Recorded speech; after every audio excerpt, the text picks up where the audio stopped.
Ku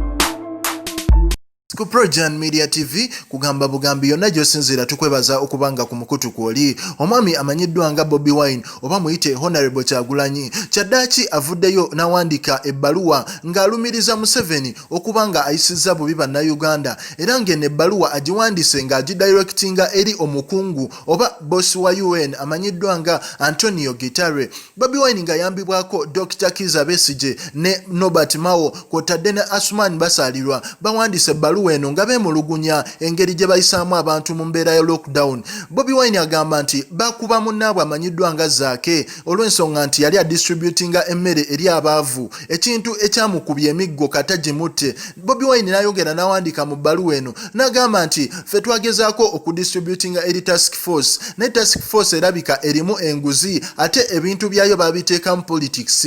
Olubawa emmere ne ssente ebintu ebimu tomanya gye biyise, abantu bakomplaininga tebalina yadde n'ekikumi, tebalina yadde kye balya, naye task force ekanya kusaba bantu ssente. Bobi Wine mu bbaluwa eno ayongedde maaso n'alumiriza okuba nti eggwanga mu 7 alifuze bubi era yeetaaga UN eveeyo egezeeko okuyamba ku bannansi. Ebbaluwa eno tagiwandikidde bossi wa UN yekka wabula atakinzeeko basseneti abali mu America okusobola okuba nga bavaayo bayambe ku nsi. Projan Media TV ge mawulire agenda maaso mu ggwanga, tujja batukubuulira ebivudde mu bbaluwa eno.